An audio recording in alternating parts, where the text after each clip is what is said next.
Bonjour tout le monde. Aujourd'hui, à nouveau, je suis avec mon ami Étienne Elie. Vous avez bien apprécié le podcast précédent. Celui-ci, vous allez être, en tout cas moi, hein, j'ai été abasourdi. On parle des niveaux d'intelligence et ça l'a choqué dans le bon sens, la mienne. Je vous souhaite une excellente écoute. On y va.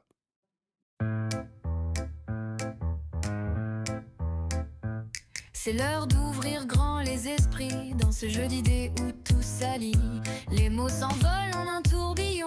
Bienvenue sur Dialogue, attention. Bonjour tout le monde. Aujourd'hui, je vous gâte encore. Étienne Elie revient sur le podcast. Je sais qu'il était là il y a 2 épisodes, mais on avait les 2 un sentiment de conversation non terminée.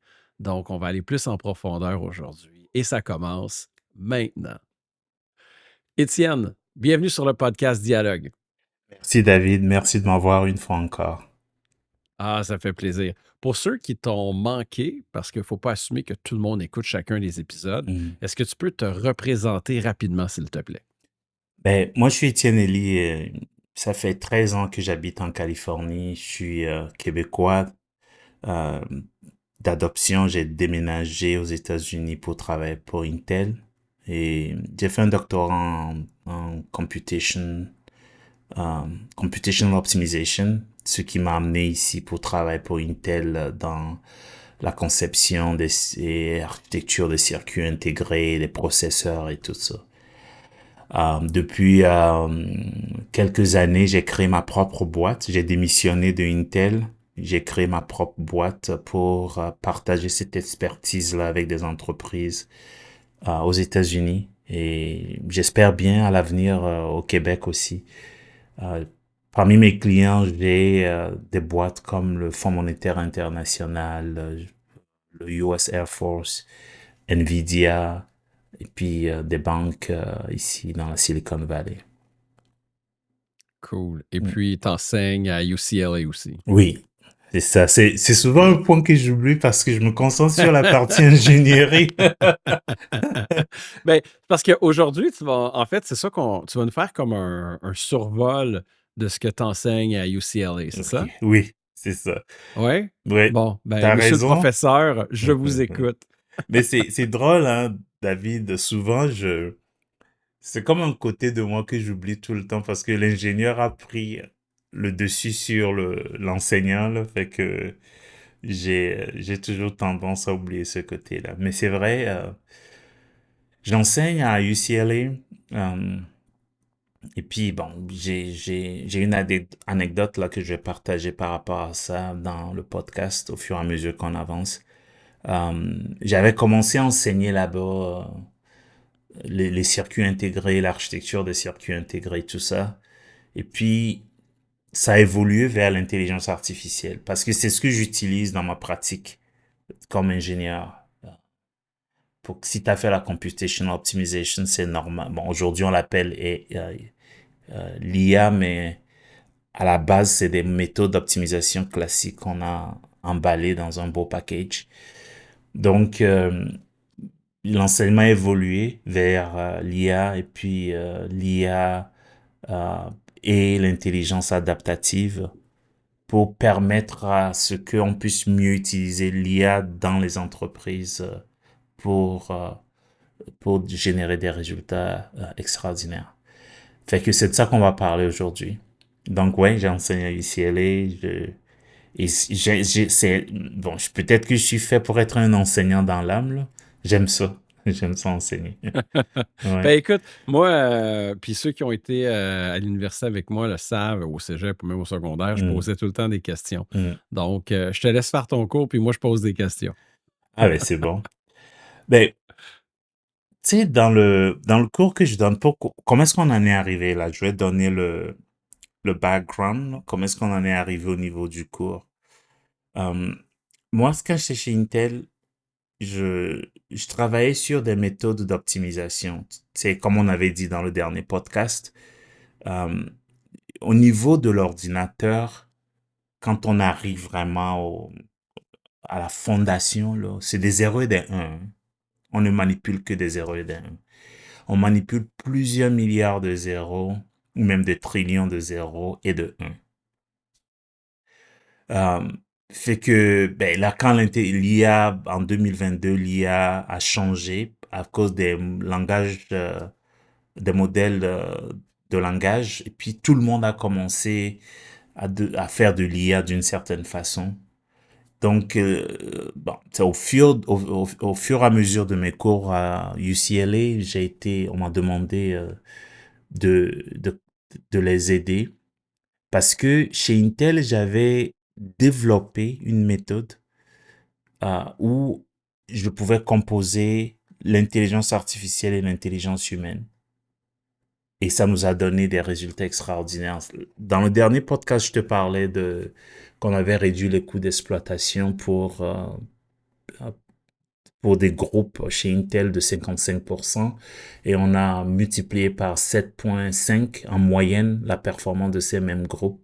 Il y a des groupes où on avait multiplié la performance jusqu'à 48x. Du coup, c'est devenu une sensation auprès des entreprises ici pour savoir comment est-ce qu'ils peuvent faire cette chose-là. Donc, c'est ça le cours. Mais Et il je... y a un step back, par exemple, qu'il faut prendre parce que quand tu m'avais expliqué ça, là, puis je ne sais pas jusqu'où tu veux aller là-dedans, puis qu'est-ce que tu as le droit de partager publiquement, mais ça n'a pas été adopté à travers toute l'organisation, ça. Non, Parce non. qu'il y avait des freins organisationnels ou Oui. culturels qui ont fait que ça n'a pas été déployé. Puis ça, c'est quelque chose que moi, je vois constamment, tu sais, parce que je suis à la télé et à la radio à tous les jours. Puis les gens veulent toujours de l'IA pour optimiser la job des autres, Oui. mais pas pour optimiser leur job. Ça, c'est bien dit, ça, David. C'est très bien dit. Donc, est-ce que tu as envie d'élaborer un petit peu ou est-ce que tu peux élaborer sur ce que tu as vécu là-bas quand tu as emmené ces résultats-là? Ou Oui. si tu préfères, on retourne au cours, c'est comme tu veux, je veux te respecter là-dedans. Ah non, non, mais moi je pense que approchons ça comme un dialogue et tu fais bien, tu me poses les questions qui vont aider l'auditoire à comprendre. Oui, quand j'avais développé ces solutions-là, tu sais, comme on dit, toutes les perles sont faites à partir d'irritation. Donc, moi, c'était par irritation que j'ai développé ces solutions-là chez Intel parce que je travaille côté technologie. Puis chaque fois que j'allais demander qu'on me donne du talent, des ressources, ben, les managers n'en avaient pas. Intel, c'est fait d'une certaine façon qu'on a deux tracks. Il y a le track des technologistes. Et puis souvent, nous, les technologistes, on avait la solution, on n'avait pas l'argent. Et puis, les managers, qui étaient les business leaders, côté track business, ils avaient l'argent, mais ils n'avaient pas la techno. Donc, il fallait qu'on fasse la matrice de lien entre nous deux pour pouvoir exécuter sur les projets de l'entreprise. Alors, moi, j'avais des choses à régler pour l'entreprise, mais il fallait que je trouve des managers qui pouvaient m'aider et puis on puisse aller chercher des talents et tout ça. Et bon, le temps d'aller demander de passer c'est vraiment comme passer des contrôles. C'était trop long pour moi. C'est que il fallait que je crée une façon de pouvoir optimiser les talents que j'avais déjà à ma disposition. Et là, j'ai commencé à chercher la pensée humaine. Comment est-ce que il y avait un article de McKinsey qui m'avait éclairé là-dessus qui disait que la productivité de l'Américain moyen, c'est 15%. Puis moi, le scientifique, en moi, était curieux de mesurer ça. Et puis j'ai mesuré ça, et puis c'était vrai. On tournait autour de 13-15% chez Intel. Wow. Oui, l'Europe, c'est autour de 10%. L'Allemagne, c'est 12%, ils ont dit. Le Canada et les Dis-moi pas États-Unis. ici, je veux pas savoir. Je veux pas savoir pour le Québec. Dis-le pas, Ok, je veux je pas le dis savoir. pas. Ok, je le dis pas. Mais l'affaire, c'est que j'avais vu ça. Je dis, mais si on tourne autour de 15%, comment est-ce que on peut régler ça pour amener les gens à peut-être faire ne serait-ce que 2 fois ce qu'ils sont capables de faire aujourd'hui? Fait que là, j'ai commencé à analyser le cerveau, à comprendre le comportement du cerveau humain, tout ça. Ça, c'était dans les années, c'était en 2015 que tout ça avait commencé chez moi. Puis là, je suis allé voir un de mes managers, j'ai demandé de me donner quelques outils d'entreprise pour pouvoir exécuter là-dessus. on a vu les résultats étaient exceptionnels. Mais ce qui s'est passé pour rejoindre ta question, c'est que au fur et à mesure que la solution avançait, les gens avaient peur. Il y a des gens qui sont venus me voir personnellement pour dire, mais si tu réussis à déployer ta solution à travers l'entreprise, moi, je perds ma job parce que c'est ce que moi je fais tous les jours. On me paye pour ça. Il y a eu environ 4 personnes au total qui m'ont dit ça, qui ont été francs avec moi, qui m'ont dit ça clairement comme ça. Il y a eu des gens qui n'ont pas dit ça ouvertement, mais tu le sentais. Donc, qu'est-ce qui s'est passé? C'est que je suis arrivé au niveau, une fois qu'on a fait le concept, on a prouvé à plusieurs groupes, on a eu ces résultats-là, armés des résultats de l'entreprise, j'ai amené ça au bureau du CEO. Puis j'ai dit au CEO, ben, voici là. On a trouvé quelque chose. Ça va changer l'entreprise. On va vous sauver de l'argent. Voici ce qu'on va faire. Le CEO, le bureau du CEO dit, ah, nous, on ne dirige aucun projet ici. J'ai dit, mais ça n'a pas d'allure. C'est le bureau du CEO, toute l'entreprise est sous votre direction. Il dit, ah ouais, va voir dans un autre groupe. Fait que j'ai été dans le groupe HR. Après, on m'envoie auprès des finances. On m'envoie auprès le Chief Strategic Officers. J'ai été ballotté d'un peu partout, là. Puis je me suis dit, aïe, aïe, ça n'a pas d'allure. Fait que j'ai dit non, je m'en vais. C'est Le ça qui CEO a à l'époque, causé la c'était qui? démission chez moi. Ouais. Le CEO, c'était qui à l'époque? C'était au temps de Pat Gelsinger. Ça avait commencé avec BK. BK OK, était le CEO quand j'avais commencé à travailler sur ces projets, à cette vision et tout OK, ça. Et puis, OK. au temps de BK, j'avais commencé déjà à présenter ça au bureau du CEO. J'étais allé à Santa Clara. Dans ce temps, on habitait en Californie du Sud, là. Mais Puis, ouais. c'est surprenant venant de Pat parce que, tu sais, si un gars qui aime la tech, tu sais, les gens n'ont pas conscience à quel point on a plein de technologies autour de nous, dans nos ordis, Mhm. qui viennent de Gelsinger dans ce qu'il a travaillé, dans ce qu'il a bâti. Puis ce qui est très drôle, c'est qu'aujourd'hui, il est en IA, il investit, puis il est également en IA chez Gloo, là. Mais Ouais. bon, je te laisse continuer. Ouais, c'est ça. Ben, tu sais, le gros problème des CEO qu'on a dans le Fortune 100, c'est que le CEO va être le visionnaire, mais pas à l'opération. S'ils Hmm. sont, bon, pour des entreprises, Intel, je te parle de 240 000 personnes. C'est tout confondu, les green badges et puis les blue badges. Les green badges sont les contracteurs. On a des fois plus de OK, contracteurs que d'employés à temps plein dans l'entreprise. OK. Au total, sous la direction de ce CEO-là, tu en as des centaines de milliers de personnes qui travaillent pour eux. Donc, c'est vrai que des fois, il y a des structures d'entreprise qui ne matchent pas avec la direction de l'économie. Et Mhm. ça prend énormément de courage pour, euh, pour changer les choses. Euh, le courage est la mère de toutes les vertus. Ça fait que l'entreprise meurt par manque de courage, pas par manque de Hmm. ressources. C'est par manque de courage. Intel avait beaucoup de cash, d'argent sur lequel l'entreprise était assis. euh, ou assise, je sais plus si je conjugue bien mes phrases, mais euh, avaient beaucoup d'argent et puis ils avaient la capacité d'acheter Nvidia, mais ils n'ont pas eu le courage de le faire. Mhm. Ils avaient la technologie pour créer les processeurs pour les mobiles. Au départ, c'était Intel qui devait créer ça pour Apple. Et puis, le CEO d'époque, Paul Otellini, disait, ah bon, mais personne ne va lire son email sur un device, un handheld device. Il n'y a pas eu le courage de le faire. Donc, le courage, parce que des fois, ils ont peur de leur board et puis Ouais, ils ont peur ouais, des investisseurs. Et moi, ouais. j'ai toujours dit, David, que si tu as une entreprise et que tes stakeholders, c'est Wall Street, donc tu n'as pas d'entreprise. Parce que Wall Street, c'est des spéculateurs. Ils ne sont pas des stakeholders.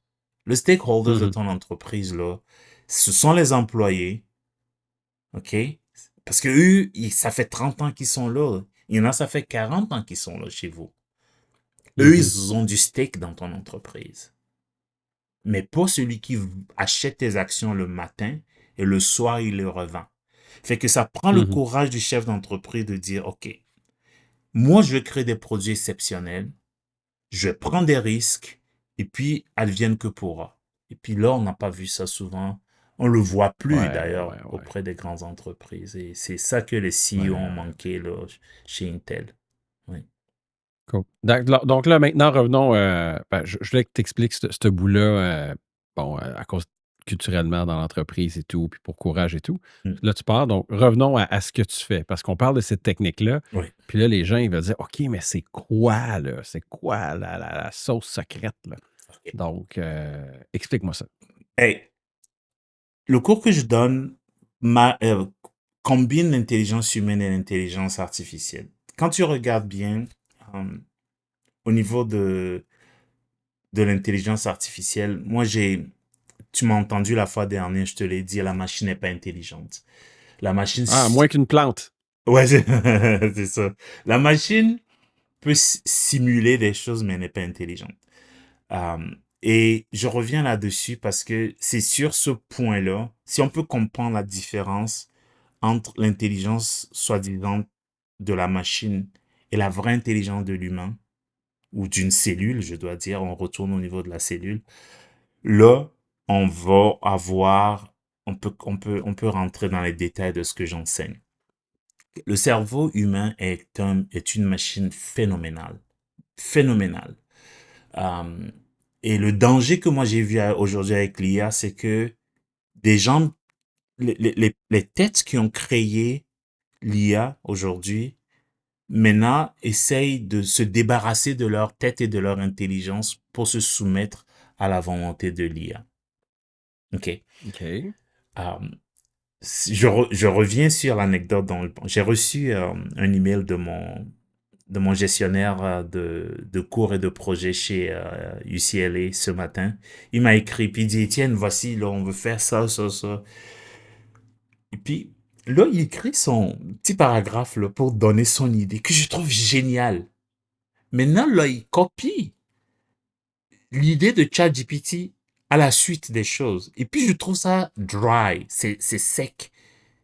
OK? Et puis, j'ai dit, mais pourquoi tu rajoutes ça? C'est de la confusion. J'ai pas besoin de ça. Ton idée qui est simple, mais est beaucoup plus belle et beaucoup plus poignante que ce que ChatGPT te propose de faire. Mhm. Alors, et c'est ça la tragédie aujourd'hui, qu'on abandonne l'intelligence humaine pour dire, oh, la machine va régler nos problèmes. Et c'est ça qui a causé les layoffs de la vallée où les gens qui ont créé ces machines-là, aujourd'hui ont été mis dehors pour dire, on peut les remplacer avec une machine. Alors, j'ai passé des années à étudier la composition de l'intelligence humaine, pourquoi on est intelligent, pourquoi on fait ce qu'on fait. Et puis, comme je le dis, la prochaine frontière, c'est d'aller chercher à comprendre ça. Et je pense pas qu'on pourra le comprendre parce que on a autant d'intelligence qu'on a autant d'humains sur cette planète-là. Parce que notre intelligence est composée de plusieurs couches. Et il y a 3 couches inférieures et il y a la couche préfrontale. Et comme je le disais la fois dernière, les 3 couches inférieures sont les couches maîtresses de notre intelligence. Et c'est la couche supérieure qui, au lieu d'arbitrer, on peut le voir comme l'arbitrage, mais non, c'est la couche qui est utilisée par les autres couches inférieures pour répondre aux besoins des couches inférieures. Alors, je commence le cours par ça, pour que les gens comprennent bien pourquoi l'intelligence humaine est centrale. On avait dit, on a des cellules intelligentes partout dans notre corps, dans notre dernier podcast. Quand tu rentres dans le cœur humain, puis que tu dis, je sens pas la chose. Ça te pogne pas, là. Tu le sens pas. Euh, tu peux pas expliquer ça. Tu peux pas expliquer ça avec la raison. Mais dans tes couches inférieures, il s'est passé quelque chose dans ton intellect inférieur pour que tu te sentes comme ça. Et puis souvent, quand tu agis par rapport à ce que tu te sens, tu te rends compte que c'est la bonne décision que tu as prise. Comment est-ce qu'on Mais tu explique sais, ça? je suis d'accord avec toi pour, tu sais, quand tu dis que l'Américain moyen est efficace à 15% là, de sa semaine, Ouais. puis, tu sais, dans son 15% de travail efficace, tu sais, tu as ton 85% de trucs, à part la perte de temps, là, mais qui est juste du dérangement inefficace de courriel et Exactement. autres, puis de meetings inutiles, et ainsi de suite. Mais c'est là que pour la partie qui est inefficace, pour moi, la donner à l'IA, parce que ça doit être fait, là. Tu sais, moi, j'ai un cadeau. Hey, là, je vais me faire juger pour ça, mais en même temps, puis le gars à qui j'ai fait ça, il va être content, il va trouver ça cool. J'ai un ami qui a eu deux jumeaux. Oui. Ben, j'ai dit à OpenAI Atlas, va sur Amazon, trouve des cadeaux de jumeaux, voilà mon budget, va dans mes courriels, l'adresse du gars est là, envoie ça. Tu sais. Oui. Puis, tu sais, c'est pas. Puis là, en lui disant, il va être content parce que le gars, il tripe sur l'AI, tu sais. Mais c'est quelque chose que si, exemple, j'avais à faire pour tu sais, envoyer des fleurs à un funérail, puis ça dépend de l'intention. Ouais. Parce que si c'est pas du stock, là, c'est mauvais. J'ai pris un exemple d'un cadeau pour dire de quoi de pas n'importe. Mais c'est entrer des factures ou juste résumer le budget fédéral ou des trucs comme ça que j'ai pas envie de donner le meilleur de moi-même à ça, mais ça doit être fait. L'IA, même si elle a pas d'âme, est parfait pour faire ce job-là. Je suis d'accord avec toi et tu as parfaitement raison. Tu sais, c'est pour ça qu'on parle d'augmenter l'intelligence humaine. Parce qu'il y a des choses qui sont très euh, transactionnelles Mhm, et euh, répétitives qu'on doit faire.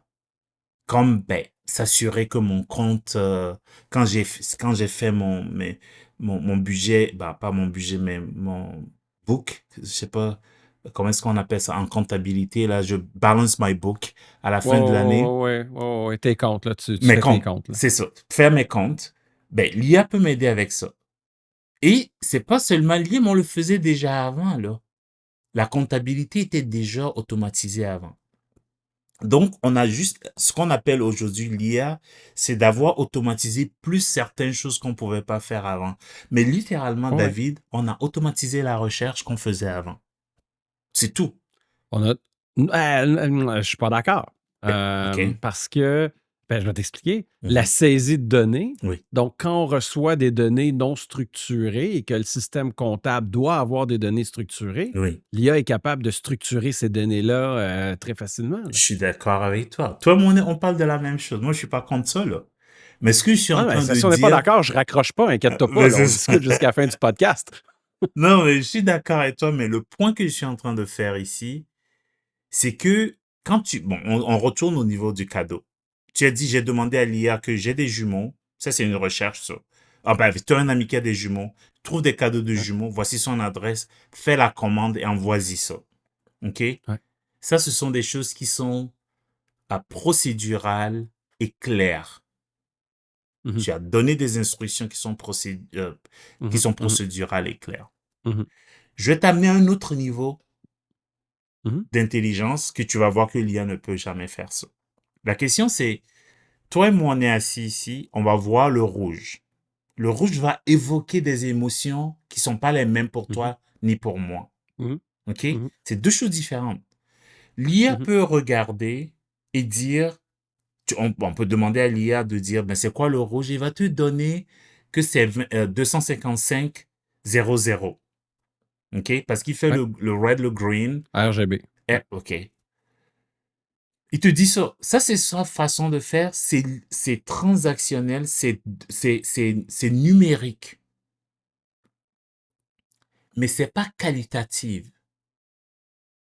Et l'intelligence humaine se retrouve dans la façon de qualifier les choses. Et dans la qualification de ces choses-là, ça fait que toi, tu vas dire, mais je vois le rouge, mais j'aime pas ça, je veux pas cette couleur-là.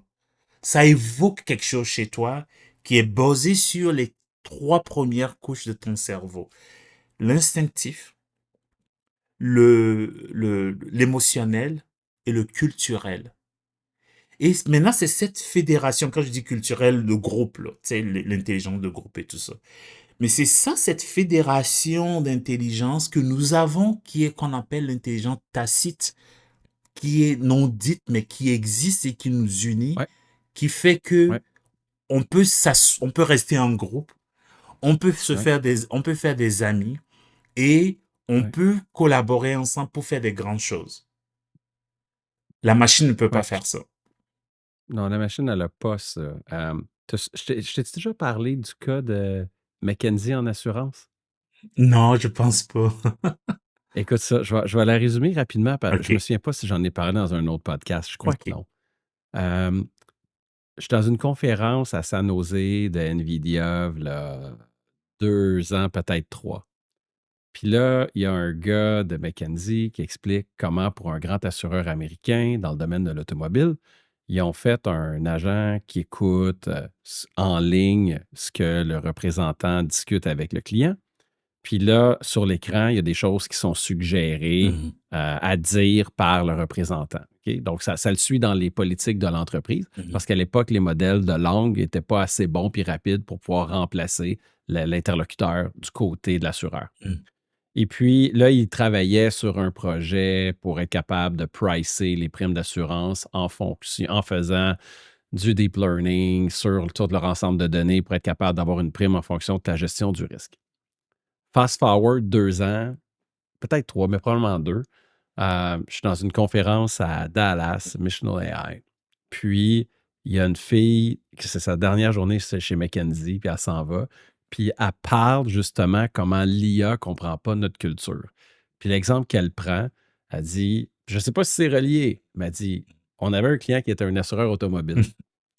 On l'a entraîné sur toute la data pour optimiser les polices d'assurance. Et il nous a dit de ne plus assurer les femmes d'un certain groupe ethnique. Puis là, elle a nommé le groupe ethnique, là. Puis c'était plus de femmes de cette origine-là parce que leur taux d'accident était trop grand. Puis là, c'est inacceptable. On ne veut pas vivre dans une société comme ça. Mais Ouais, c'est quand l'IA regardait les données, puis il voyait les chiffres, comme tu as dit, dead cold. Il dit non, exactement. je veux plus ça. Puis il n'y a pas Exactement. cette couche-là culturelle. Exactement. Euh, c- Cependant, on voit que dans le document de la Maison-Blanche, Winning the AI Race, qui a été publié cet été, Oui. as-tu eu la chance de regarder ce Non, document-là je ou l'ai pas pas? regardé. J'avais OK. regardé les Tu dois- anciens avec Eric Schmidt et tout ça, mais j'ai pas regardé le OK. dernier. Donc, tu devrais regarder ce qu'ils ont mis cet été parce que une des choses qu'ils veulent, c'est que, nonobstant les guardrails, que le modèle puisse être bon intrinsèquement et représenter les valeurs communes américaines dans le modèle. Mais Ce qui va là, être difficile. Pourquoi? ouais, Et là, tu viens de vas-y. tomber, tu viens de mettre le doigt sur ce que j'appelle notre intelligence collective que l'IA peut pas avoir. Ok. Si tu regardes les données qu'on utilise, tu le sais, tu es un practitioner, l'un des meilleurs que je connaisse à date au Québec, parce que Ah, t'es gentil, t'es gentil. non, mais c'est vrai, parce Puis tu m'as que, vu travailler aux States. ouais, je t'ai vu au travail aux États-Unis, donc c'est ça. Je Là, t'ai vu. peut-être que je suis meilleur au Québec, mais mon C'est but, c'est d'être le vrai. meilleur aux C'est States. vrai. Moi, je sais pas, là, mais c'est ça. Je t'ai vu aux États-Unis et puis dans des situations. Mais Mais merci, c'est gentil. une des choses que je peux dire, David, c'est que quand tu regardes les données qu'on utilise dans l'intelligence artificielle aujourd'hui, euh, je vais retourner un peu à la base, hein, une couche plus basse, et puis après ça, je vais revenir au niveau des données. Good. L'informatique, pendant longtemps, était le programmeur écrit un programme qui va représenter une fonction.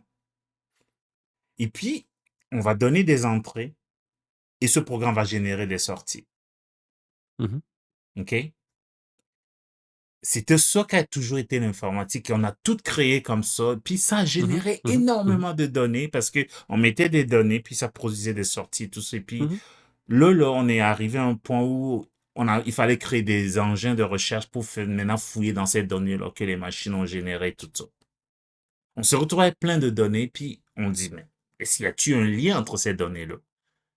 Puis on va dire, on va créer l'apprentissage machine où la machine va apprendre de ces données-là Mhm, mhm. et créer des patterns entre les entrées, les données et les sorties potentielles. les modèles de langage sont exactement les mêmes choses aujourd'hui. On est resté là-bas, là. On n'est pas allé ailleurs. On a juste bonifié, on a juste bonifié ce qu'on avait avant. Je reste au niveau de la machine, c'est ce que la machine fait.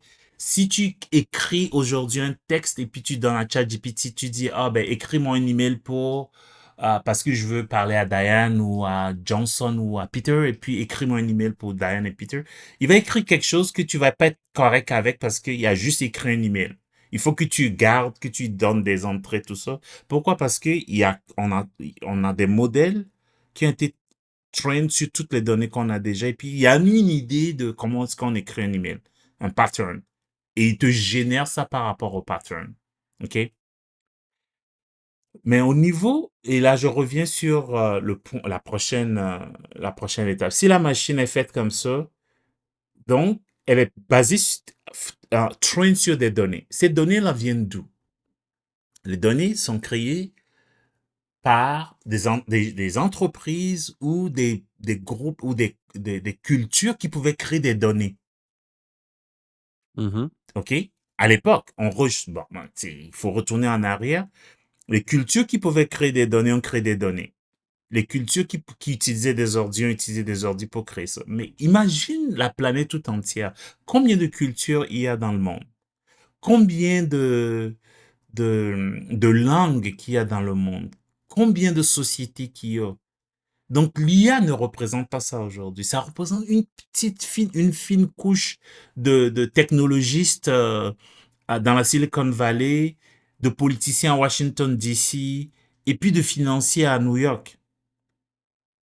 La plupart des données qu'on a créées viennent de ces endroits-là. Ah non, non, je suis 100% OK? d'accord. À un moment donné, j'ai parlé avec quelqu'un du Myanmar, puis il voulait avoir un modèle pour leur peuple, Oui. mais l'État a mis tellement de contraintes sur la publication de contenu que leur culture est sur Facebook et l'API de Facebook ne te permet pas de scraper le contenu. Tu vois?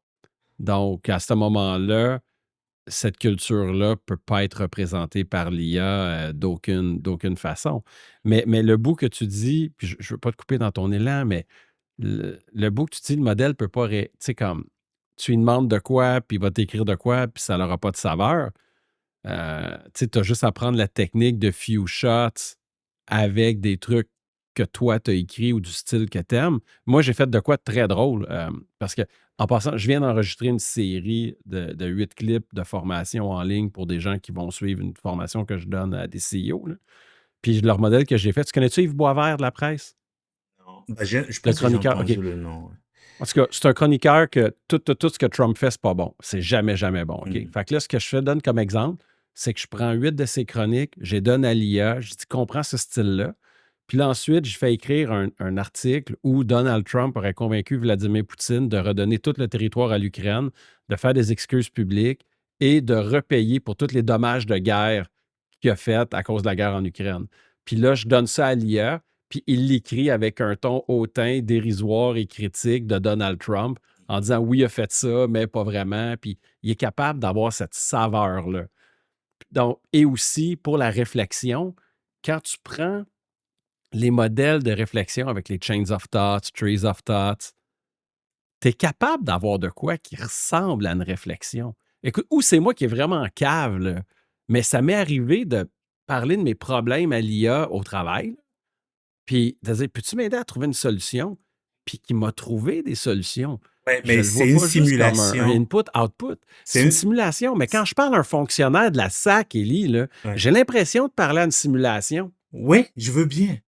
Mais c'est une simulation. Parce que si tu as été entraîné, si ton modèle a été entraîné sur toutes les données qui existent déjà, on n'a plus de données. On a atteint D'accord. ce qu'on appelle un niveau de diminution. On a atteint un niveau où il n'y a plus d'optimisation. Regarde GPT-5 qui est sorti par rapport aux autres. Là. Il n'y a pas de Ah, satisfaction. c'est nul. OK. C'est nul. Pourquoi? Parce qu'on n'a plus de données. Donc, ce qui Ah, moi, j'ai une autre théorie.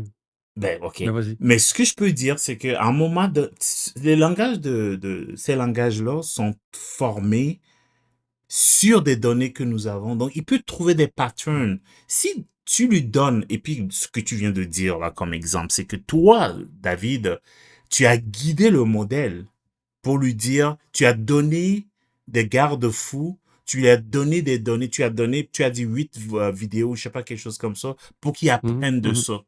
Donc, il a mhm, appris le mhm, pattern, et puis quand tu lui demandes quelque mhm, chose, il utilise le même pattern pour mhm, générer le nouveau test.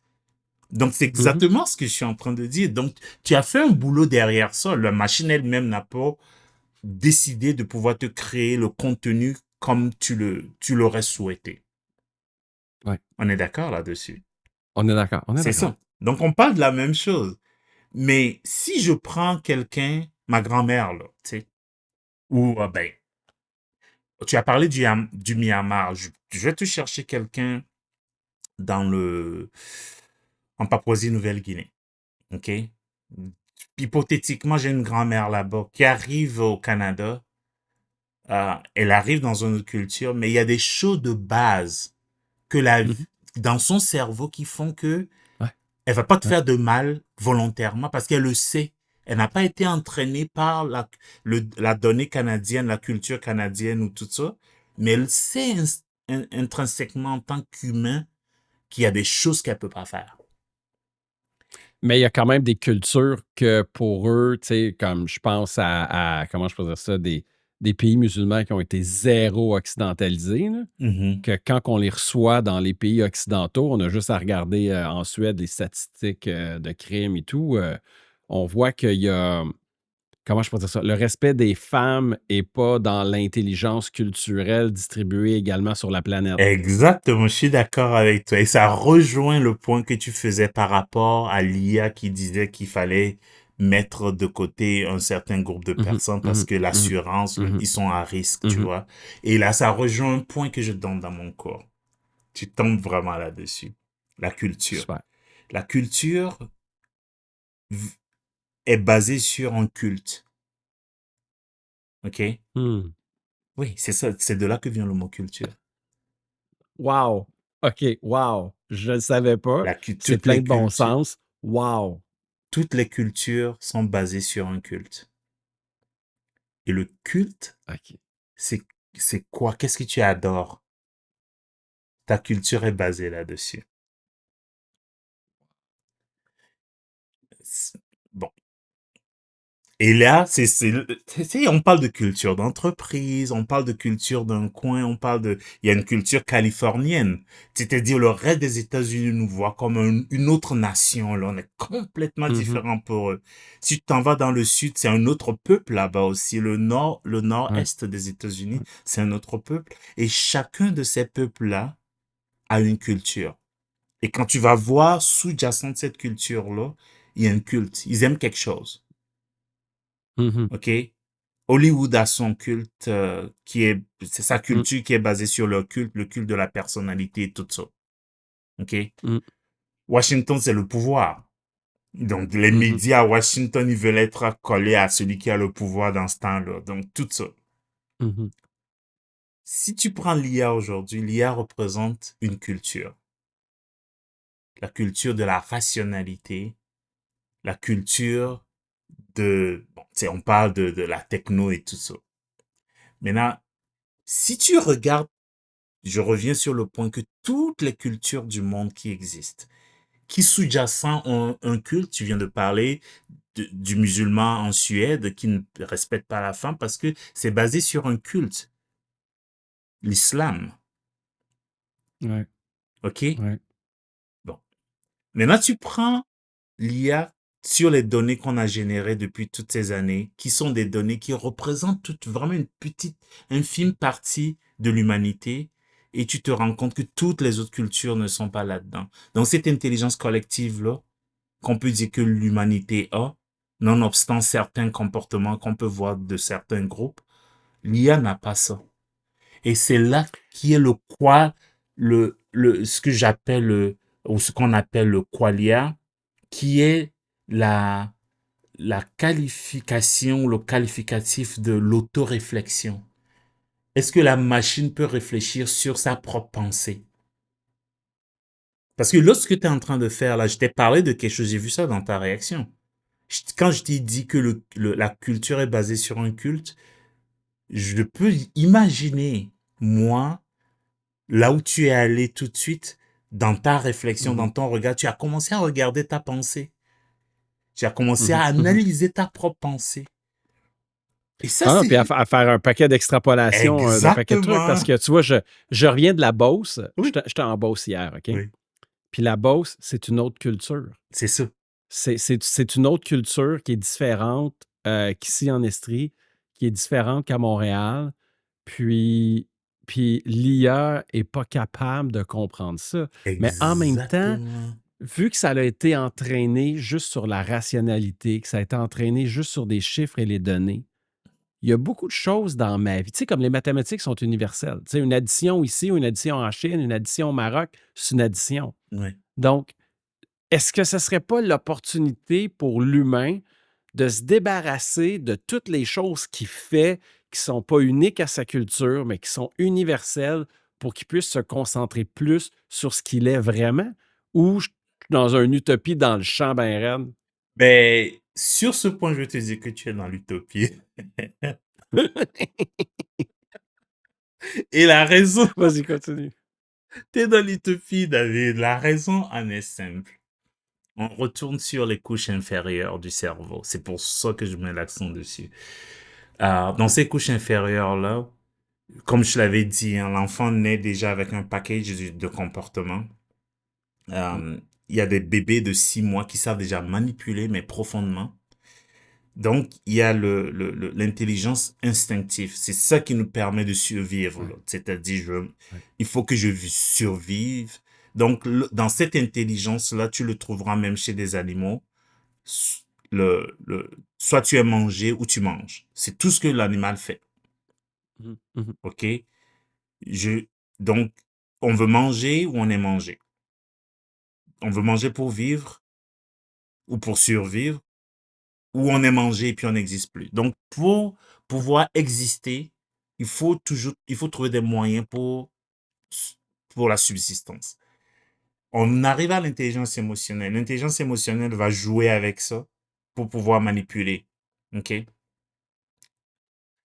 Et on a l'intelligence grégaire qui est l'intelligence de la société. Comment est-ce que je m'associe avec quelqu'un qui a le pouvoir de pouvoir me protéger et tout ça. Donc, les êtres humains vont tourner autour de ces trois intelligences-là. ouais, L'intelligence ouais, adaptative, qui est l'intelligence qui nous permet de passer, de raisonner, est au service de ces trois intelligences-là. Donc, c'est pour ça qu'on a le sectarisme. Pourquoi ouais. les gens se mettent entre eux? Les Mhm. maths ont toujours existé, là. Ça fait longtemps que les mathématiques existent. Pourquoi les gens n'ont pas transformé ça en universel? Les maths sont là pour supporter déjà les choix qu'on a fait au niveau de l'intelligence grégaire, au niveau de l'intelligence émotionnelle et de l'intelligence primaire instinctive. C'est pas là. Puis, Oui, vas-y. puis- non, je ne voulais pas te couper. Continue, c'est super bon ce que tu disais, Étienne, excuse-moi. Tu vois, les chiffres ne sont pas là pour nous faire changer d'avis. Les chiffres sont là pour confirmer les choix qu'on a déjà faits. Ben, c'est ça, parce que tu parlais de l'intelligence grégaire pour la survie à qui je m'associe. Tu sais, dans la société occidentale, tu sais, tes chances de survie sont quand même assez élevées, là. Tu sais, que Mhm. tu aies un toit puis de la nourriture. Exactement. Donc, et vu que la culture, les gens ont éliminé le culte, l'aspect croyance de leur vie, donc ils se cherchent une autre culture, ils ont leur croyance, ils trouvent leur culte grâce aux algorithmes de gens qui pensent comme eux, et ils Mhm. s'associent à des gens qui protègent leurs croyances parce que leurs croyances religieuses qui n'existent plus ont été remplacées par des croyances politiques et ces Exactement. croyances-là sont Exactement. rendues leur nouveau culte. Exactement. Exactement. 100%. Wow! 100%. C'est ce qui se passe. Fait que quand tu rentres, pourquoi aujourd'hui, bon, je te poserai la question ainsi. pourquoi Là, je suis plus sûr aujourd'hui? où on est rendu en IA, mais c'est vraiment intéressant. Merci, Tu Étienne. vois? C'est Pour- vraiment bon. Oui, Moi, j'ai du plaisir en fou en ce moment. mais on applique ça à l'entreprise et tu vas voir, il y a une partie, peut-être qu'on peut faire un autre podcast là, mais que je l'avais dit la fois dernière qu'il y a tellement de sujets que chaque fois qu'on Ouais, clique là-dedans, il y a, bon, quand tu regardes bien ce que tu viens de décrire là, c'est exactement ce qui se passe. Qu'est-ce que ouais, les social media et tout ça nous ont donné? Ils ont créé plus de divisions. ouais, ouais, Donc, ouais, l'IA a ouais, ouais. créé plus de divisions. Aujourd'hui, les gens peuvent faire du deepfake. Pourquoi on fait le deepfake? C'est pour tromper. Pourquoi on veut tromper? On veut diviser plus. Pourquoi on veut diviser plus? Parce que on est sectarisé.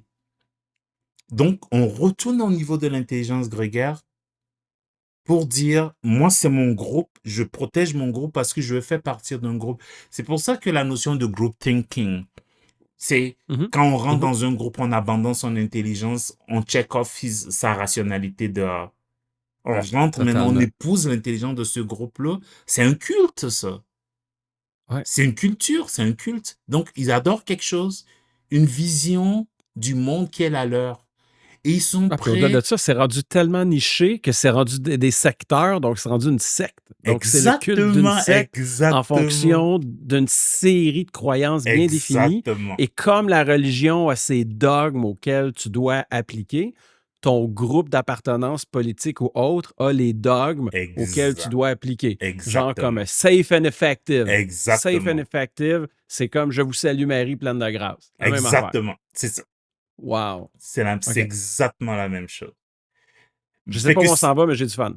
c'est c'est ça. Mais c'est là où on en est parce que si tu veux, tu sais, tu peux, bon, je vais retourner un peu à l'IA parce qu'on parle de l'IA là. Si tu veux, tu peux Et imiter. puis, je veux m'excuser pour les auditeurs pour qui j'ai blasphémé en parlant du safe and effective. Je Mm. voulais pas brimer vos croyances personnelles. Excuse-moi, tiens, continue. Mais si on regarde au niveau de l'intelligence fonctionnelle, il y a bon, on peut regrouper les intelligences dans deux groupes. Il y a l'intelligence fonctionnelle où la personne va dire, tu sais, on exécute des procédures ou des process et tout ça. Ce que l'IA peut faire, parce que nous, en tant qu'humains, on a mis notre intelligence fonctionnelle dans la machine. Et la machine Mhm. nous répond par rapport à l'intelligence on a donnée. Donc, en Ouais. fait, c'est que l'être humain a délégué son intelligence à une machine, cette intelligence qui est fonctionnelle. Mais quand on rentre dans les niveaux comme l'intelligence émotionnelle, OK, le, le self-awareness, où on peut réfléchir sur notre réflexion, la machine peut pas faire ça. Et il y a même des animaux qui ne peuvent pas faire ça. Il y a beaucoup d'animaux qui ne Mhm. peuvent pas faire ça. Il y a une simulation d'un zoologiste qui avait, bon, je sais pas si tu l'as vu, mais il avait amené des miroirs dans la jungle. OK? Non? J'avais pas vu ça. Fascinant. Il a amené des miroirs dans la jungle. Donc, il met des gigantesques miroirs qu'il plaçait et il a mis des caméras partout pour filmer le comportement des animaux pour voir si les animaux ont du self-awareness. David, je t'assure, c'est tellement drôle, mais aussi c'est tellement, tu sais, ça ouvre les yeux de, il y avait, bon, tu mets le miroir devant un chien. Quand le chien voit son image dans le miroir, il attaque son image. Il est pas capable de comprendre que c'est son image à lui. Il voit comme l'image, c'est un autre chien. Et comme le chien Mhm. territorial, comme d'autres animaux, il voit ce chien, son image, comme un autre chien qui envahit son territoire. Il n'est pas capable de faire la réflexion pour voir, pour dire que c'est son miroir lui-même qui lui est retourné. Il y a Mhm. plein de personnes dans la société qui n'ont pas cette capacité-là. Ils peuvent pas Ouais. voir, ils peuvent pas faire de l'autoréflexion. Ouais. Et, et le côté de pouvoir réfléchir sur sa propre pensée est un niveau d'intelligence qui fait que l'être humain peut vivre dans une société et chercher le bien de l'autre en se mettant à la place de l'autre et ainsi de suite. Que d'habitude, la machine ne peut pas avoir. Donc la machine peut nous aider à faire nos comptes, à faire la comptabilité parce que en bout de ligne, la machine fait trois choses comme je te l'avais dit la fois dernière. Load, store and compute. Et le compute, c'est juste l'addition. C'est des milliards d'additions par seconde que la machine fait. C'est ça qui fait de la machine la machine. Donc, le génie de l'humain là-dedans, c'est d'avoir utilisé l'intelligence que nous avons pour manipuler des 0 et des 1 afin de pouvoir imiter l'intelligence humaine au niveau fonctionnel. Mais quand on arrive à l'autre côté, qu'on appelle le qualia, qui est l'intelligence de la réflexion sur soi-même, la machine n'est pas capable d'arriver là. Et là, on rentre dans les notions de culte, de culture, de groupe. Et ça, c'est le cerveau primaire qui s'occupe de ça. Et les gens, l'IA ne peut pas faire ça. Mais là, attends, OK. Deux, trois trucs. Là. Mhm. Tu sais, puis ça, c'est connu, là, il y a un pourcentage de la population qui n'a pas de discussion interne. Tu sais, Mhm. qui n'ont pas c'est quoi, le self-dialogue, là? Mhm. Euh, Self-awareness. puis Mhm. puis tu parles du point que d'être capable de réfléchir sur son système de pensée, c'est une Mhm. sorte d'intelligence qui n'est pas universellement redistribuée, tu sais, Mhm. distribuée. Puis ça, sans farce, ça l'explique beaucoup de choses dans notre société, puis de choix que tu dis, ben voyons, tu vois bien que le socialisme, partout que ça a été mis sur la planète, ça n'a jamais marché. Pourquoi là, ça marcherait? Tu sais? Et c'est ça. Puis c'est que la personne, vu qu'elle fait partie de son groupe, et également, c'est vrai, quand les gens font partie d'un groupe, ils éteignent le cerveau. Oui, Puis quand les gens ont un ennemi commun, si tu es capable de leur donner un ennemi commun, les Russes ou les non-vaccinés ou n'importe qui, ils vont appartenir à un groupe, puis ils vont arrêter de penser. Ou il y a un prix à payer de penser, parce que le prix à payer, c'est d'abandonner le groupe. c'est ça. Tu sais, moi, C'est ma ça. grand-mère, elle s'est fâchée après le curé. Puis quand elle s'est fâchée après le curé, ben, elle s'est fait jeter du groupe. Puis C'est ma ça. mère a été obligée d'aller à l'école anglophone, alors que C'est c'était ça. une francophone. C'est ça. Fait que, tu sais, il y a tout cet aspect-là. Mais le bout que je ne suis pas sûr que je suis d'accord, c'est que la machine, on la voit autocritiquer sa pensée. Moi, là, quand je demande de quoi à Atlas ou je demande quelque chose à Perplexity ou à Grok, je le vois réfléchir, je le vois prendre sa réponse, je la vois s'auto-critiquer à savoir est-ce que j'ai pris la bonne réponse. Je sais que c'est une simulation de pensée, Mhm. mais si je suis capable d'avoir une machine qui simule reviser ce qu'elle croit, reviser ce qu'une personne croit, c'est déjà plus que la moitié de la population, vierge. D'accord. Mais, mais tu vois, nous sommes à un niveau, dans notre discussion aujourd'hui, dans notre podcast, on est en train de parler de l'intelligence humaine en général, de l'intelligence, de l'IA. Ah, et comme on dit, c'est l'exception qui fait la règle, en fait. Donc, c'est parce qu'il y a Mhm. des exceptions dans notre société que, on peut comparer, on peut se permettre de définir l'intelligence fonctionnelle, euh, d'une certaine façon, la théorie de la pensée d'une certaine façon, et on puisse dire, OK, étant donné que la théorie de la pensée est comme ça, lui, il y a un problème. Je te donne l'exemple de Sheldon Cooper. Moi, j'aime beaucoup BBT. On l'a écouté plusieurs fois, ma femme et moi. Malheureusement, peut-être c'est parce que c'est des scientifiques qui ils sont dans leur environnement universitaire, puis j'aime l'université. Sheldon ne peut pas fonctionner en société. Il sait pas, Mhm. il sait pas, Mhm. il y a pas d'intelligence sociale. OK? Mhm. Pourquoi? Parce que son intelligence a été poussée de l'intelligence primaire ou des couches inférieures vers la couche, le préfrontal, le cortex préfrontal. Donc, il peut résoudre des maths et des choses complexes au niveau numérique, mais il peut pas comprendre l'autre. C'est pour ça qu'il pouvait faire du mal à tout le monde autour de lui et ne pas le sentir. Mhm. Alors, la mère de Leonard dans le BBT aussi, elle est exactement comme Sheldon, il a transformé toute sa famille en laboratoire d'expérience ou d'expérimentation. Et c'est ça le danger. Quand les couches inférieures de notre cerveau nous servent à quelque chose, ça nous sert à la survie et ça sert aussi à l'appartenance au groupe et tout ça. Et ça permet d'autoréguler, que ce soit au niveau de l'entreprise, au niveau de la famille, au niveau de trucs, de toute la société. Ça nous permet d'autoréguler notre société et de permettre à la survie de la société. Au niveau de l'intelligence fonctionnelle, où c'est des 0 et des 1, si une machine un jour dit l'homme est mauvais, il faut l'éradiquer, et que la machine a la puissance de pouvoir faire cette éradication-là, il y aura pas de sentiment là. L'humain doit être éradiqué. Tu vois? C'est, ouais, ça me fait penser un peu, ben, le bout d'éradication de l'humain et tout, là, tu sais, étant à Montréal, j'en entends parler en masse, hein, parce qu'ici, les risques de l'IA, c'est juste aujourd'hui, je parlais de la toilette intelligente, là, qui prend des photos de ton caca pour voir si tu es en santé.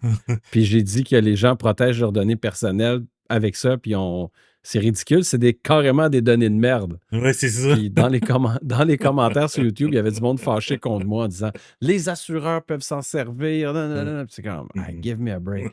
Mais ça me fait penser à ton bout en société que justement, quand il y a des gens qui osent, puis ça me fait penser à Machiavel, Mhm, ou ça me fait penser même à Jean-Baptiste, mhm, que quand des gens vont dire des choses que tout le monde est supposé de fermer sa gueule puis d'accepter ça, que là, de recevoir ce signal-là perturbe l'intelligence grégaire mhm. parce que ça pourrait faire exploser le groupe.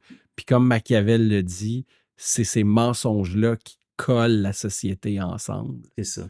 Fait qu'il y a cet aspect-là. Puis au niveau comment on est capable de manipuler ça. Ben, moi, je ne considère pas que je suis capable de manipuler ça, mais la façon que les gens normaux sont capables tu sais, de contrôler ça puis de gérer ça, ça me fait penser un peu comme les voitures autonomes qui avaient été déployées en Chine. Mhm, La voiture, deux humains qui doivent rentrer, tu sais, deux voies qui vont fusionner ensemble. euh, on va être capable de négocier avec l'autre personne qu'on n'a jamais rencontrée, qu'elle mhm. nous laisse passer ou qu'elle ne veut pas nous laisser passer, puis qu'on veut insister. On est capable d'être agressif avec quelqu'un juste dans notre manière de bouger notre véhicule pour rentrer dans une voie. Exact. Et les voitures autonomes chinoises, quand ils avaient déployé, ils n'avaient pas mis cette capacité-là de négociation. Mhm. Donc, quand tu avais deux autos chinoises qui avaient le même trigger de céder le passage, mais que les deux veulent céder le passage un à l'autre, ça faisait juste comme deux personnes polies à l'infini qui voulaient absolument que l'autre passe, mais l'autre passait pas. Puis ça créait des bouchons Ça crée des parce gridlocks. qu'il y avait juste Exactement. l'aspect fonctionnel, il n'y avait pas une espèce d'information grégaire pour leur permettre de négocier ensemble puis de fonctionner en groupe. Exactement. Exactement. Et Fait que ce sont ces choses-là que j'enseigne dans le cours et après on l'applique à l'entreprise. Pourquoi? Et ça fait une grande différence une fois qu'on comprend ça. Quand le chef d'entreprise, le CEO comprend ça, il, il approche son entreprise différemment.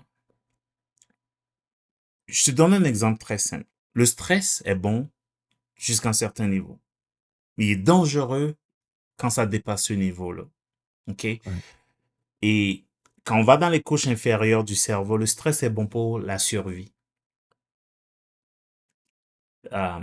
C'est le chien aboie, tu es en train de marcher, puis il y a un chien qui est déchaîné, là.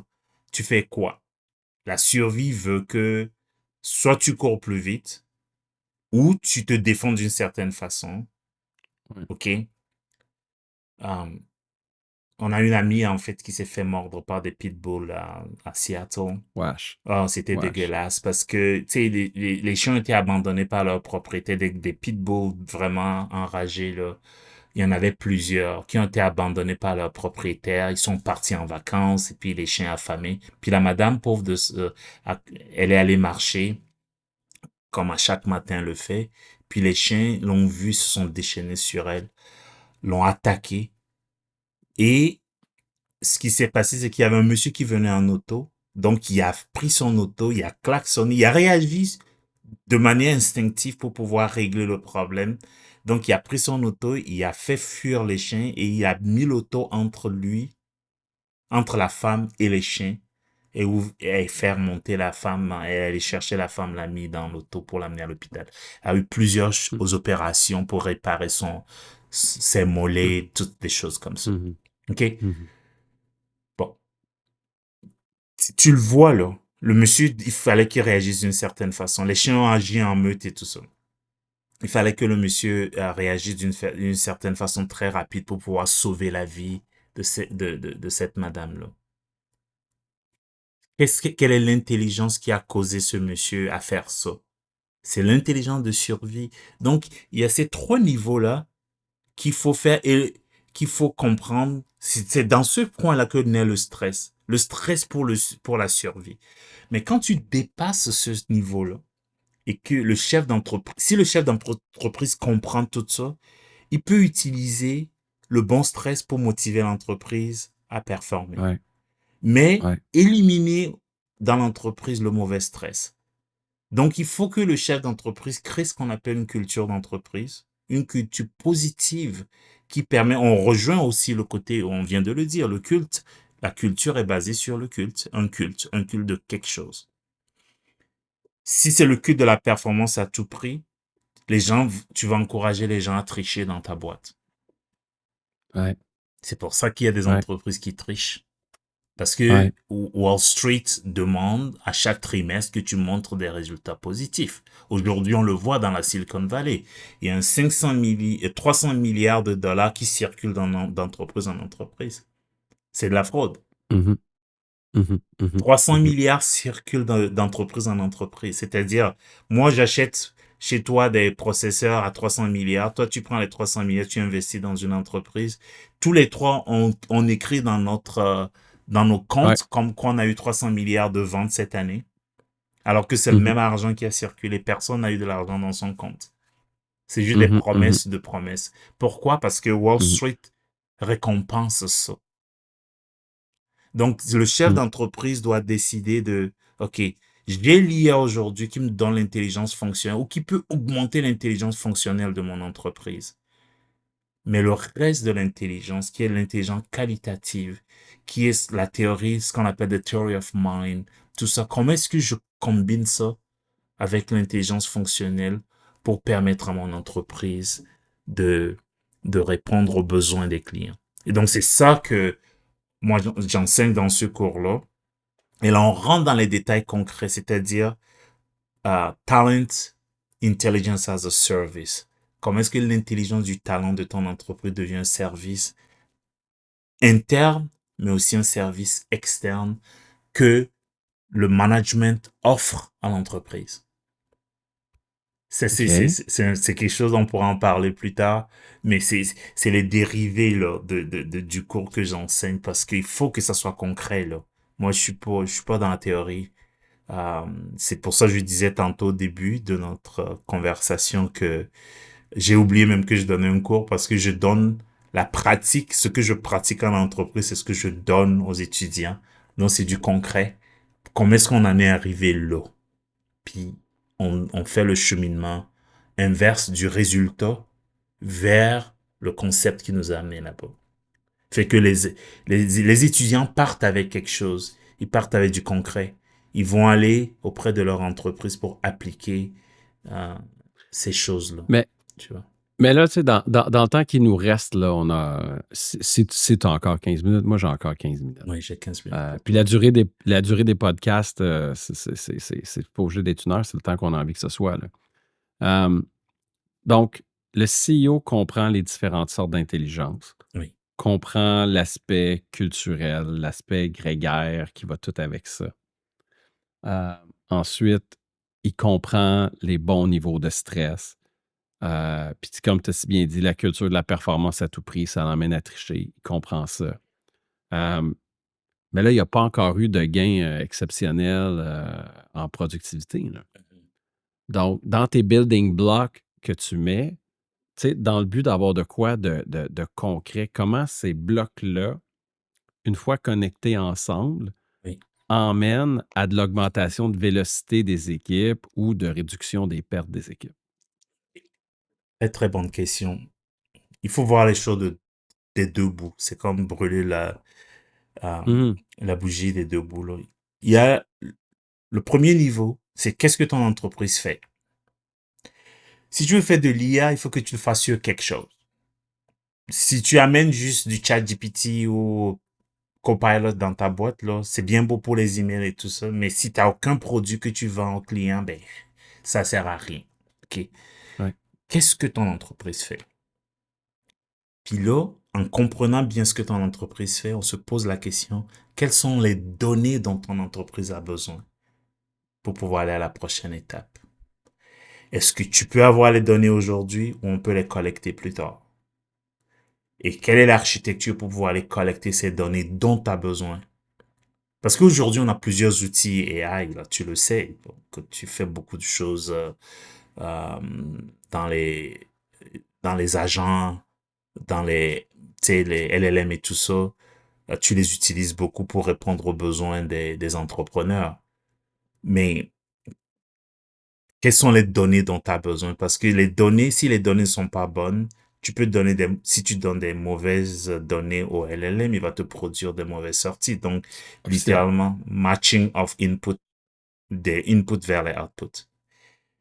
Puis là, on a des solutions à partir de là qu'on a collecté les données pour amener la numérisation ou l'intelligence fonctionnelle numérisable à la prochaine étape. Mais comment est-ce que l'intelligence humaine vient connecter à ça? C'est que il y a ce qu'on appelle un continue value delivery pour tes clients. Et c'est comprendre c'est quoi la valeur de tes clients. Et c'est là où on rentre dans les cultures. Qu'est-ce que tes clients veulent? Mhm. Si c'est Hydro-Québec qui est mon client, là, il veut pas la même chose que Desjardins, là. Donc, quelles sont les valeurs que je vais livrer à mon client? Et maintenant, ce groupe-là, toute cette intelligence euh, instinctive, émotionnelle, grégaire dont on parle, qui maintenant comprend les besoins de l'entreprise. Parce que je t'ai parlé du qualia, de la théorie de la pensée. Comment est-ce que tu comprends ton client? Et tu transformes maintenant ça en requête que maintenant ton entreprise peut venir servir. Tu sais? Et on rentre dans ces détails-là. On donne des outils pour pouvoir atteindre ces objectifs-là. Et c'est maintenant à un moment donné que l'intelligence humaine qui comprend maintenant le client et maintenant qui peut guider, comme tu l'as dit, tu as donné l'exemple de pouvoir prendre des modèles des speeches de Donald Trump et puis tu fais des requêtes et tout ça, puis ça te donne quelque chose qui est potable. C'est parce que tu es parti d'une valeur de ce que tu étais en train de chercher et la machine te donnait cette partie de pattern recognition and matching. Et c'est ça qui t'a permis de créer ta sortie. Donc, c'est ce qu'on fait concrètement. Et on arrive au niveau où maintenant, les deux viennent se rejoindre pour livrer cette valeur-là au client. Et comme je l'ai dit, il y a deux groupes de clients, de stakeholders dans ton entreprise à chaque fois. Tes employés et tes clients. Pas Wall Street, pas les banques, pas rien. Les banques vont toujours te donner de l'argent si tes clients sont satisfaits. Wall Street va te, comment est-ce que, va te louanger si tu as des clients qui achètent tes produits et que tu as des employés qui exécutent pour faire plaisir à ces clients-là. Donc, là, dans la solution qu'on propose, c'est d'utiliser l'intelligence euh, humaine et adaptative pour comprendre le client et utiliser maintenant, bon, donc quand je dis l'intelligence humaine, et utiliser maintenant l'intelligence fonctionnelle de l'IA pour pouvoir répondre à ses besoins du client comme il le faut. C'est tellement. Tu sais, t'as tellement une belle culture, Étienne. Tu as lu tellement plein de choses. Puis, tu sais, on dirait c'est comme ces principes-là, moi, je les applique instinctivement, Oui, mais t'es capable de les expliquer d'une manière tellement élégante. Parce que ça me fait penser un peu à. à l'étude du MIT qui est sortie il y a quelques semaines ou mois, là, qui a fait couler beaucoup d'encre, là, que 95% des projets échouent. Puis là, un des graphiques qu'ils ont, c'est la distribution de l'argent des projets d'intelligence artificielle. Tu sais. Mhm. Mhm. Puis la part du lion, c'est le marketing. Ouais. Puis c'est fou, là. Tu dis, attends, là, ils ont dépensé, mettre des LLM pour faire des campagnes automatisées, pour spammer le monde encore Ouais, plus, exactement. pour un paquet de... Puis tu disais, non, non, ce bout-là appartient à l'humain. C'est ça. Puis le document du MIT dit que les solutions qui fonctionnent en IA aujourd'hui, c'est les parties que tu parles d'intelligence fonctionnelle, c'est-à-dire les tâches de back-office. Puis puis tu sais, moi j'ai reçu comme don un instinct, tu sais, autant avec les stocks, tu sais, comme j'ai un instinct qui est fort. Audrey saurait te le dire. Mais il faut l'expliquer comme ça parce que dans un contexte organisationnel, pour que toute l'équipe comprenne où on va, ils doivent comprendre ce que tu m'as expliqué aujourd'hui. Ça. Et c'est pour ça Pour utiliser la bonne chose à la bonne place, parce que là, c'est comme les gens utilisent un marteau pour planter des vis. Ouais, c'est ça. Mais ça rejoint ce que je disais à un client une fois. Je lui dis, bon, mais si tu prends l'IA comme un outil et que tu veux réparer ton toit et puis t'amènes un bulldozer dans ta cour, là, ça sert à rien. Tu sais. Parce que le gros problème, et bon, merci pour le compliment parce que moi, je suis un observateur, je suis curieux naturellement, puis donc j'observe les choses et puis j'essaie de déduire des lois à partir de ce que j'observe. Et c'est ça qui m'a donné souvent ces choses-là.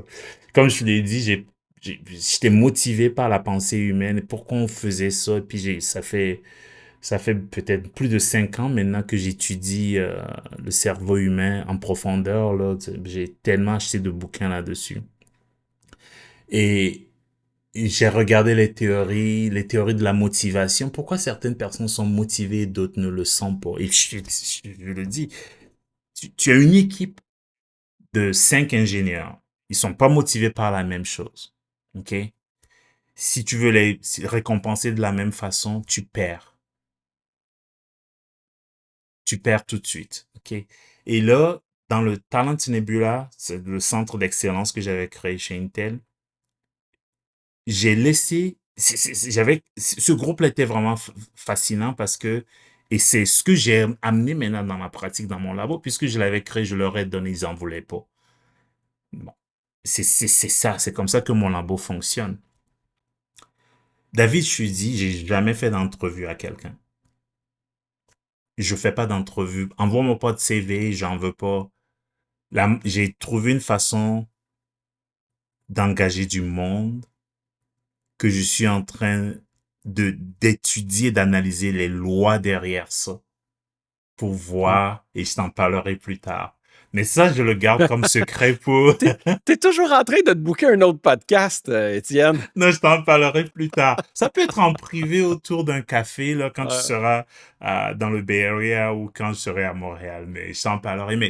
Mais ce que j'avais découvert, c'est que on perd tellement du temps avec les ressources humaines et tout ça pour engager du monde que j'ai développé une équation sur ce qu'on appelle le dark talent debt. La dette du talent, quand tu engages un talent dans ton entreprise et qu'il n'est pas bien engagé, quelle est la rémédiation pour ce talent-là? Et puis, c'est fascinant. C'est immense, là, ce qu'on perd, ce que les entrepreneurs perdent quand ils engagent la mauvaise personne. Et là, vas-y. Ouais, non, juste pour finir avec ça, quand je calcule les chiffres, mais c'est affreux. C'est une entreprise comme Intel perdait 1,76 milliard de dollars à chaque année à cause de ça. Ouais. Ah non, des mauvais employés, c'est horrible et il y a un effet de contagion également C'est exactement. qui se fait dans les équipes parce que quand t'en as un qui rame pas et qu'il est toléré, ce que tu dis à tous tes bons joueurs, c'est correct de pas ramer ici. Exactement. Puis là, il n'y a plus personne qui se force, puis c'est rendu du présentisme. Étienne, on doit arriver à la fin de notre temps ensemble aujourd'hui là, pour d'autres engagements que j'ai, mais les gens vont écouter ça un lundi matin. Ben, ça va être diffusé un lundi matin. Là, on a un vendredi après-midi. T'es mon dessert de la semaine. Là, mais suite à la discussion qu'on a eue, les services que tu veux offrir au Québec, est-ce que c'est du management? Est-ce que c'est de l'IA? C'est où? À quelque part, là, c'est c'est tellement entrelacé, puis la plupart des gens ont besoin de penser puis de mettre les choses dans des boîtes. Oui. Donc, pour que les gens comprennent dans quel singulier ou pluriel boîte tes connaissances peuvent aider les entreprises. Puis moi, je suis capable d'imaginer un monde où, dans un niveau enterprise, Mhm, mhm, on emmène ta façon de penser avec mon pragmatisme entrepreneurial mhm, mhm. en deux. Parce que mon entrepreneur moyen, tu sais, c'est comme go, on tire, puis go, go, go. Ouais, Parce il y a pas l'aspect enterprise comme chez Intel ouais, ou d'autres. Mais donc, moi, vraiment, pour que les gens qui nous écoutent comprennent où tu peux les aider, dans quelle boîte on te met, qu'ils puissent comprendre. Mais toi, Parce que après c'est vraiment m'avoir... intelligent. Fait que t'es dans la boîte intelligent, là, youpi, ça c'est réglé. On sait que t'es bright. Mais là, T'es drôle. comment tu peux aider les business? Mais toi, pour m'avoir écouté, ben, ça fait longtemps qu'on se connaît, puis qu'on se jase souvent, et puis que toi, Ouais. qu'est-ce que tu en penses? Tu connais le marché québécois. Moi, je suis parti, ça fait 13 ans. Le marché a beaucoup évolué. Où est-ce que tu penses que c'est tout ce qu'on a discuté jusqu'à présent, est-ce que tu penses que ça peut aider? Il y a des. Il y a clairement du monde que je veux que tu rencontres quand tu vas être à Montréal. Ok. Euh, Puis je pense que c'est un mix. Je pense qu'en transformation organisationnelle puis en management, ce que tu emmènes, c'est du bonbon. Mm, Puis je pense qu'en même temps, les Québécois, le marché au Québec en termes d'IA est pas super bien conseillé. Tu vois, mhm, hier, je rencontrais une entreprise qui voulait automatiser des trucs d'intelligence fonctionnelle. mhm. Puisqu'il y a un des 3 leaders au Québec a dit à cette entreprise-là, c'est tu as besoin de ton propre modèle. Ben, tu as besoin de ton propre modèle pour faire un RAG. What the? Non, Hein? non, exact. Donc, Non. tu sais, au niveau du conseil Ouais. en transformation organisationnelle, tu as clairement de quoi là. Puis en même temps, tu serais capable de leur faire comprendre puis de rassurer les gens, de dire, on va garder, en mettant les types d'intelligence, voici ce qu'on donne à l'IA. Mhm, Et mhm. soyez rassurés à quel point les algorithmes sont encore loin de faire l'autre partie. Puis on parle du Canada, du Québec, Ouais. mais il y a les Mhm. States aussi, Étienne, parce que Ouais. dans le document du Mm, MIT, là, mhm, dans le document du MIT, c'est, tu sais, 85% des projets échouent, OK? mhm. Mais quand tu regardes les budgets, c'est genre 75% des budgets vont à des choses qui ne sont pas de l'intelligence fonctionnelle. Ouais. Tu peux pas. Ouais. Je suis d'accord. Donc, c'est sûr que le projet échoue. Parce Ouais. qu'ils se font promettre une intelligence qui est équivalente à celle humaine, parce que sur les tests de QI, mais du QI, c'est du fonctionnel. Mhm. Je suis Parce que d'accord dans avec ton toi. test de QI, tu n'as pas Ouais. le grégaire, tu Mm, n'as pas tout ce qu'il y a autour. mm. Donc, ça peut aider à une bonne implantation, mais ça prend des clients pour ce que tu fais à un niveau enterprise. Parce que moi, dans le fond, mes clients, à moi, ce qu'ils me disent, c'est t'as l'air bright, je te fais confiance, dis-moi quoi faire. Fait que là, évidemment, je les emmène aux Mhm. bonnes places pour avoir des wins. Mais Ouais. quand tu es dans un niveau corporate enterprise, il faut que tu aies un buy-in de tout le monde, puis un Ouais. discours comme le tien pourrait fitter parfaitement. En fait, j'ai 3 personnes à date qu'il faut que tu rencontres à Montréal. Ouais. Mais tu vois, je viens de faire exactement le même. On vient d'utiliser le grégaire ici. Tout simplement, Hmm. c'est l'intelligence grégaire que toi m'en as utilisé. On se dit, mais ok, tu es sur le terrain, tu connais le terrain, tu touches du doigt la matière et tu aides les entreprises déjà. Là, tu viens de m'écouter, on se connaît depuis un temps déjà. Puis, la question, c'est comment est-ce qu'on forme un groupe pour aider plus de monde? Puis là, tu viens Hmm. de décrire ça. Comment est-ce que ça peut se faire? Ça, c'est le Ouais, grégaire, ouais. ça. Ouais. Mais, tu vois. ça vient c'est le grégaire, mais c'est aussi l'amour, pas dans le sens de Eros, là, mais Mm, tu sais, mm. je t'aime comme personne. Ouais, Puis ouais, à ce moment-là, puis tu peux avoir l'amour de ta culture, enfin, quand c'est des ouais. gens de ta culture, mais c'est quand il y a ça qui anime. En fait, c'est comme tu sais, t'optimises toujours pour le reward, là, de la même manière que Oui, t'optimises en tout cas, je ne veux pas rentrer exactement, là-dedans ouais. parce que là, faut clore le podcast. Mais Étienne, j'ai l'impression que c'est pas la dernière fois qu'on se parle, mais là, il faut que tu me donnes le temps de mettre plus d'invités entre les podcasts, là. Je peux pas OK. t'avoir un podcast sur deux, là. Mais OK. ben, remarque, je peux pas, je peux bien faire ce que je veux. Mais Étienne, toujours un plaisir de te parler. Et puis, j'espère que les gens ont eu autant de plaisir à nous écouter que j'ai eu du plaisir à t'écouter. Puis laissez-nous le savoir dans les commentaires, postez-le, laissez-nous savoir si vous aimez ce genre de contenu-là. Puis si oui, ben, on va vous en donner plus. Étienne, mon ami, toujours un plaisir. À la prochaine. Merci à toi, David. Merci. C'est l'heure d'ouvrir grand les esprits dans ce jeu d'idées où tout s'allie. Les mots s'envolent en un tourbillon. Bienvenue sur Dialogue, attention. Tout devient clair quand les têtes s'allument dans un clash d'idées qui se rassemblent et se résument. Dialogue avec éclat dans chaque échange. L'écran brille, chaque mot dérange.